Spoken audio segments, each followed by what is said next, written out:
inflation, as I said, is not due to a war, but is due to central bank policies. And actually, in response to your main question, so let me set out how the policy needs to be structured to have high growth and no inflation. That is possible. We've seen it in many countries, particularly in East Asia, Japan, Taiwan, Korea, and China, that have achieved 15% economic growth, or between 10 and 15 for a decade, 2 decades, 3 decades, in the case of China, 4 decades. It's possible with very low inflation.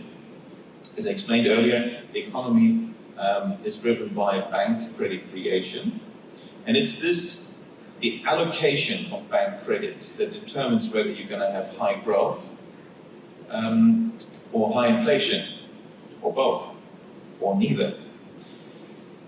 If bank credit creation, and therefore bank loans, are mainly given for the purchase of ownership rights, property, financial assets, because bank lending is money creation that's newly added to the money supply.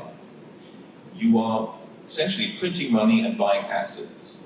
What will this do to asset prices? I think all of you know the answer. This will lead to asset inflation.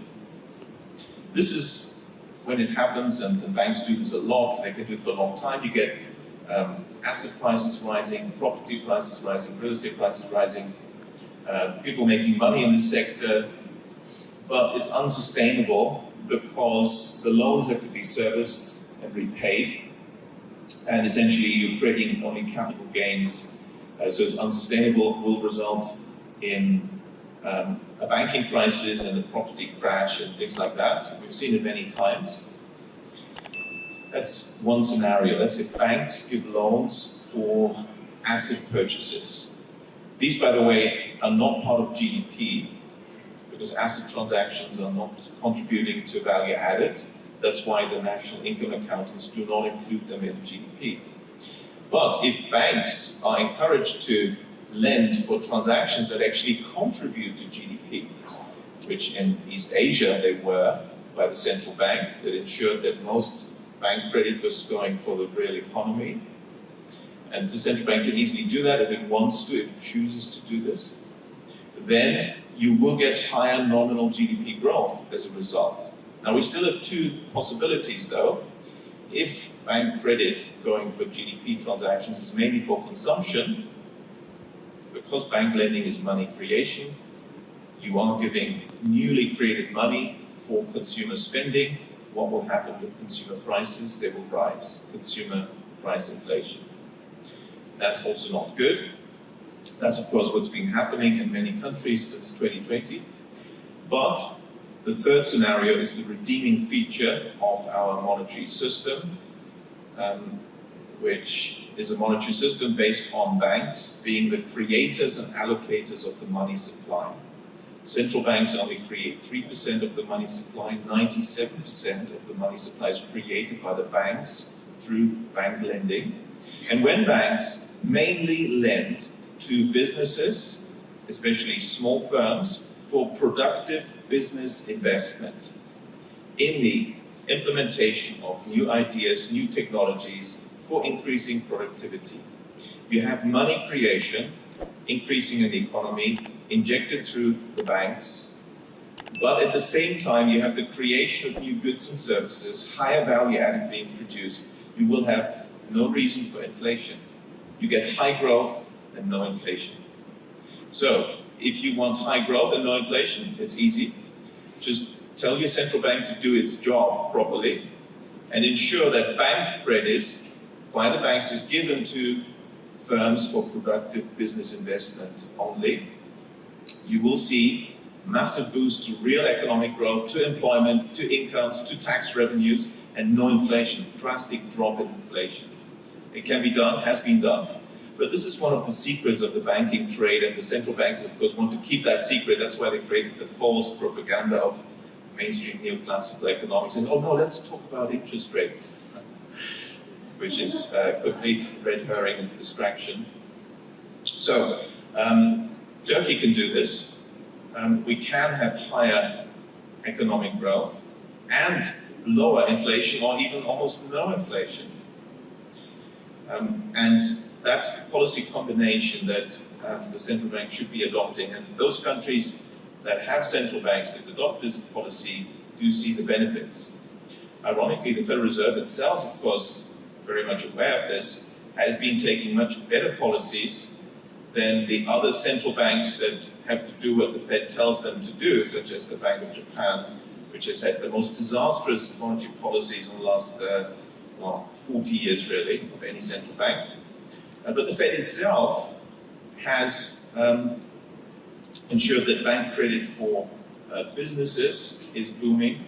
America has many banks. The more banks you have, the easier it is through the system to get broad economic growth that is well distributed to small firms, and therefore inequality is low.